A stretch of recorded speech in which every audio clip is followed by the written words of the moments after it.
looking for real solutions. I'm Tanya Rivens, and this is Canceling COVID. Thank you for joining us as we work together to build stronger families and communities in the middle of a global pandemic. I want to say thank you to Mecklenburg County Public Health for their support.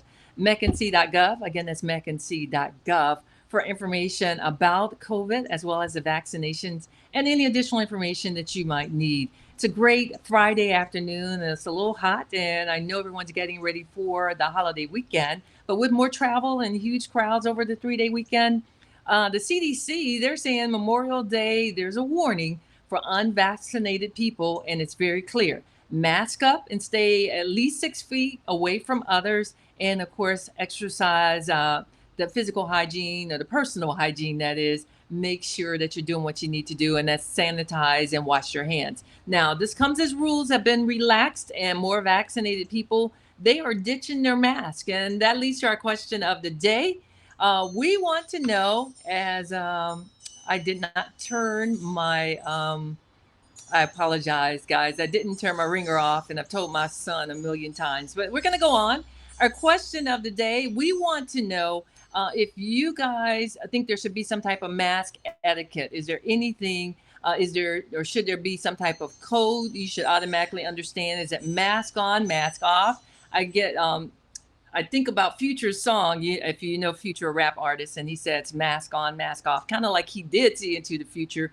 But you probably find yourself in that situation. So, just do you think there is some type of etiquette code that if you walk in a room and you see others that are wearing masks, then should you put a mask on too, regardless of your vaccination status or personal preference? Or if you walk into a room and no one has a mask on and only you, do you take it off? I was just in a situation with my sister yesterday, and she was the only one with a mask on. So jump into the chat, sound off. I love to know what you think about that. And it's almost like we need some etiquette so that everybody knows what they should follow. Hopefully you'll hop on and share your comments. I see you hopping online, so we appreciate that. I'm going to go ahead and move in. Our first conversation is going to be with Donja Williams, and she's a part of Freedom and Me since the pandemic hit. We know small business owners across the country have scrambled to stay afloat, and we know that just trying to keep their doors open has been a challenge.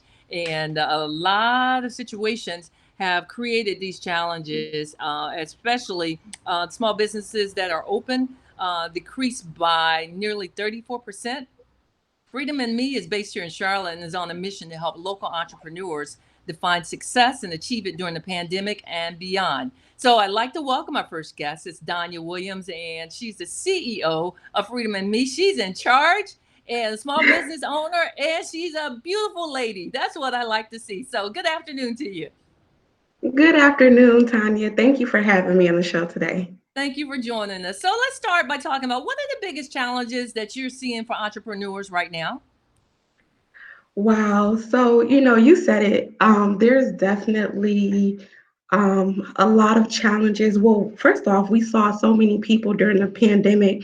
We saw a rise in entrepreneurship. So many entrepreneurs were struggling. They were trying to find their way in through the pandemic, losing their jobs, financial uncertainty, and then the entrepreneurship rate just skyrocketed. And so now that people are on this new endeavor of entrepreneurship, one of the top two things that remain for entrepreneurs, a struggle for our new entrepreneurs, is of course capital, right? Yeah. People need money, they need resources to fund their dreams. And so the other thing is marketing, really being able to get that exposure and get your business out there. So you have a great idea, you have a great business concept, but now how do I make sure that I get that in the public eye so people know about what I'm doing? And that's a real challenge for current business owners, let alone someone launching their business. But it has been great to see people say, okay, I've lost this job. I'm just not going to sit here. I'm going to go ahead and start my own thing. So I can appreciate that. But the businesses who have been able to remain successful, they've learned how to pivot. And I like to talk about that. What do you do to help entrepreneurs kind of assess, readjust, and then pivot so that they can stay relevant and keep their doors open? Yes, so pivoting is huge. You hit it right on the head. You have to be able to pivot in business, whether through the pandemic and just in business in general.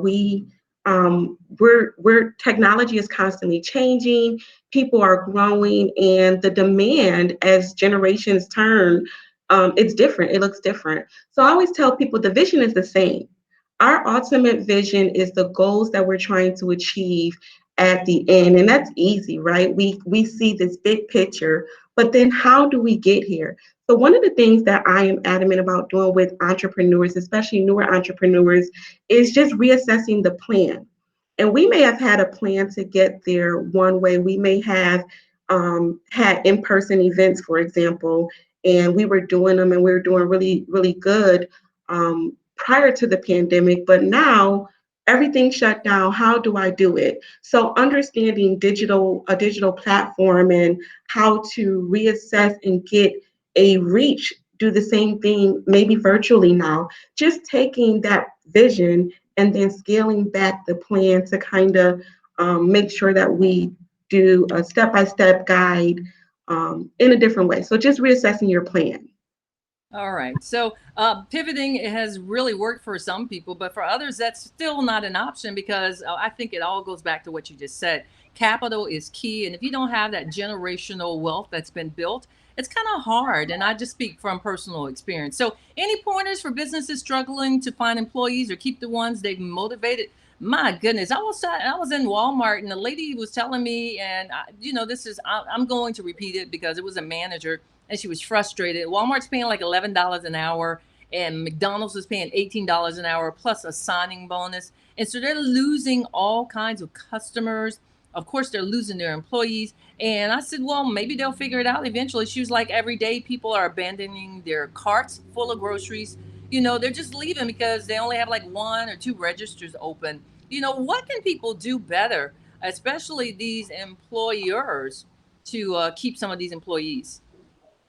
Yeah, you're right. I think that, employers and, first we thought it was, we heard people say it's the unemployment benefits, it's the unemployment benefits. But really, Tanya, working with entrepreneurs, I think people rediscover their passions. I think people rediscover dreams and visions and goals that were dormant prior to the pandemic. So not having that time at home, not working, and just being really faced with reality of, you know, one minute I'm employed, the next minute I'm not. Taking control of your future, hence freedom in me, right? Being free to control your future for your family, for your friends, for your loved ones. And so, one of the things that I think would benefit employers would be to really take that into consideration. One of the things that there are some things that came out of the pandemic for all of us. And one of those things was that we can do a lot of our day to day responsibilities working from home. We've all learned new ways of living and life and business. Employers, they really should be flexible to some of those new ideals that came out of COVID. Um, and then the other part of that is being flexible in terms of tapping into some of those desires. A lot of times, businesses, of course, they have to run, especially these bigger corporations. They have to run and they have goals and they have missions. But how can we get the right people? How can we tap into people's true hearts and desires for entrepreneurship or to feel wanted and needed? And so I think HR partners across the states and in different countries, if they really change their marketing approach in terms of how they're strategizing, how they're advertising their business, and put some of those benefits, those flexible options in there that we all now know is possible, right? Then I think that they'll make it a little bit more attractive. So I think they're going to have to ease some of those old practices that a lot of people didn't see was possible prior to the pandemic and just be flexible to some of the new ways that we've learned to live during COVID.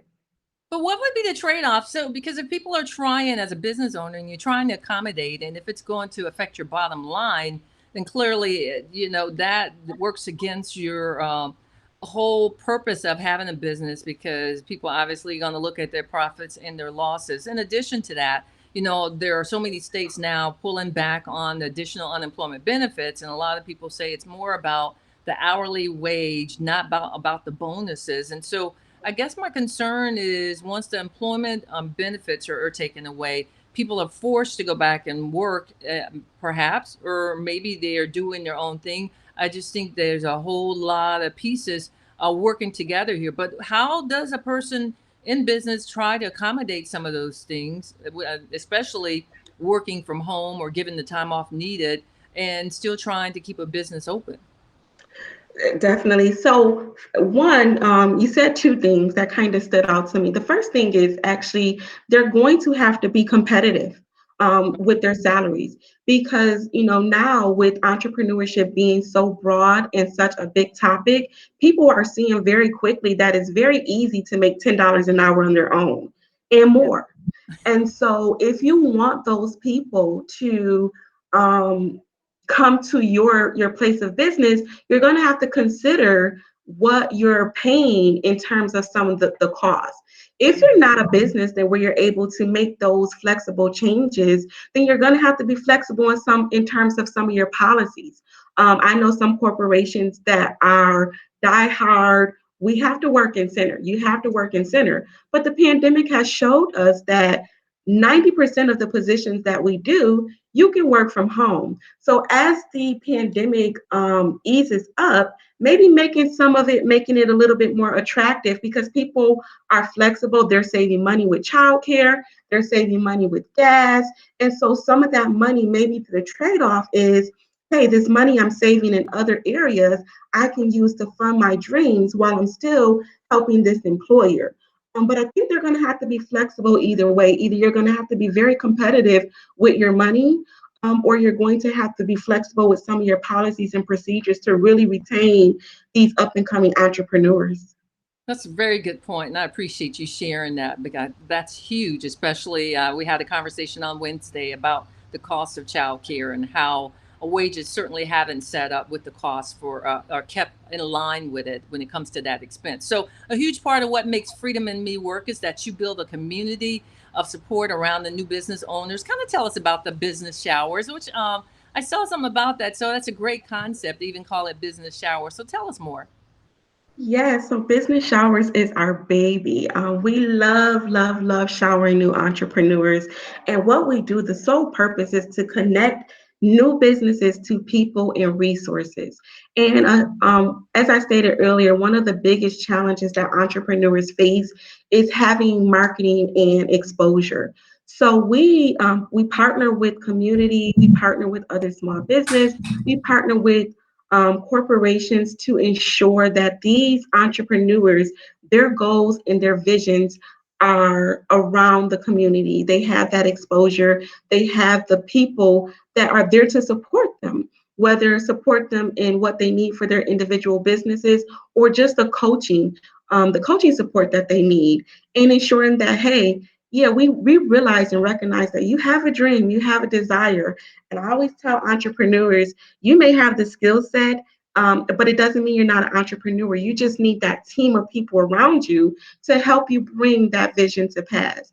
And so we collaborate with people who feel like we feel to ensure that our entrepreneurs are successful.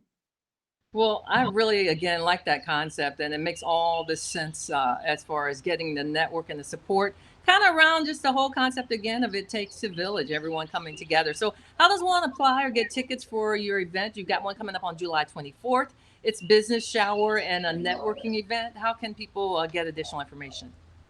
Yeah, so they can definitely visit our website, www.itsthefreedomandme.com. We have tickets on Eventbrite as well. If they want to purchase tickets, we are still accepting candidates for 2 more days. So any entrepreneurs out there who is looking to establish their business, they're a year or younger in business and they want to get support. Not only do we gather people around, but we ensure that they get training and resources, tangible resources that they need to start a solid foundation in their business. Our goal, our ultimate vision is to curb the failure rate. So we want businesses, we know that studies show that over 50% of businesses, they fail within the first 3 years. And so our goal is to ensure that they're around the right people, they have the right resources and knowledge so we can curve that rate. So anyone wanting to be a part of our event on July 24th, they're welcome to visit our website. They can reach out to me directly. I'm on all social media platforms. It's the Freedom in Me, or they can visit the website that I mentioned earlier. Which is freedominme.org, correct? It's thefreedominme.com. Thefreedominme.com. I'm glad you corrected that. We've got it on our screen too, so that people will know that. Just talk about business showers just a little bit more on why it is so important, though. I mean, we talked about the village concept. Maybe you can share how people have been able to come in and how it's been able to really help. Yeah, so business showers is important because it's, again, we did a lot of studies and things, and one of the four there's four main reasons why businesses aren't successful. And those things are, of course, the number one reason is capital. People don't have the funding and the resources to really fund their dreams. The Some things second never one, change, right? yeah, exactly. The second reason is not having an adequate marketing plan or marketing strategy. And the third one is not having a adequate business plan. And then the fourth one is not having a management team. So we want to make sure that entrepreneurs understand everything that's needed to run a successful business. Not only that, we're giving back to the current small businesses. So while we're helping brand new entrepreneurs, our target, when we begin to look for people to help these entrepreneurs, we're in the community because we know that over 70% of America's workforce is small businesses. So we directly target small businesses to help our clients. We pour the pool and the money and the resources that we get back into these small businesses to help another up and coming small businesses. So we want to ensure that not only the new business is successful, but entrepreneurs who are willing to give at a time when it's critical that their business is being promoted and successful. Hence why our event on July 24th will double as a networking event for small business owners wanting to come out to just celebrate these entrepreneurs and to really promote their products and services as well. Wow, that's some good stuff, and it's always good the idea of reinvesting. So, any final thoughts that you would like to share? Yeah, well, again, Tanya, I just want to thank you again for having me on the show today. I love entrepreneurship. I'm all things entrepreneurs. So definitely, if anyone is interested again in learning more about our program, our partners, we have a partnership program, or anyone in the community that's just looking to give back, we are always needing resources in terms of time. It doesn't always, people always say, hey, I don't have dollars. There are Yeah. so many ways that you can give, whether it's in your time, in your influence, in your particular business niche. There's a way. If you have a heart to give, there is an opportunity for you at business shower, so definitely reach out to us. Well, I've got plenty of people hopping on, but very few commenting at the moment. And so I can't let you go without asking you to answer our question of the day. Should there be some type of mask etiquette code? Because a lot of people are running into that, you know. Do I take my mask off? Do I leave it on? You know, what do I do? As a general rule, outside, you're supposedly okay. I think it's around inside certain areas. Yeah, so I think that there definitely should be. I think we're pretty educated. We're more educated, I should say, about the COVID-19 pandemic, the resources that are out there, the opportunity for the shop. Yeah. Now, while I don't think that people, being that there are precautionary measures to help with COVID, I don't think that there should be a mandate. I do, however, think that there should be like a moral or ethical, boundary when we're out in public still. Because the reality of it is, we don't know who's been vaccinated and who has not Right. been. We don't know, and we still are learning whether or not the vaccinations are going to be a long-term um, fix or not. So while I don't think that, there should be a mandate. I think that there should be a moral, conscious decision to still respect people's space, the distancing, Still respect the fact that, hey, you may have been vaccinated, but someone else can. And do what's comfortable for you and your family. Protect. The number one thing is, if no one else protects you, you have to protect you and your family. So if you feel comfortable and safe wearing a mask, then definitely still abide by it. And then just, be conscious of others around you. Well, I certainly appreciate you again, Miss Donja Williams. Give out your website once more before I let you go. Sure, you can find us at www.itsthefreedominme.com. All right, great stuff. Thank you. Freedom and Me doing great things, working with our small businesses. And we know that there's never too much assistance or help out there. So enjoy the rest of your weekend. Be safe around the holiday weekend as well as we continue. Eligible businesses now have the chance to apply for $1 million to $5 million grant. This is through the Small Business Administration, their Community Navigator pilot program. Now you have to apply on SBA.gov by July 12th. And let me just make a comment, personal point of privilege with a small business and talking to other small business owners.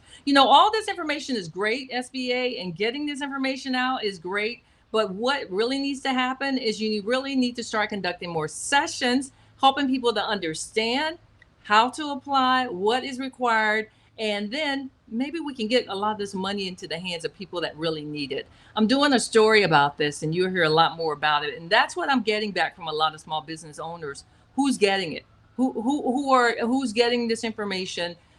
There are some sessions that are being available. It really is, and I've seen more and more about it now. But I think, well, here's what I was told as a suggestion. While small businesses were sitting at home, that would have been a great opportunity when we were completely shut down to try to give this information, knowing that coming out, we would need to have people get them funding, and they would need to know how to apply for it.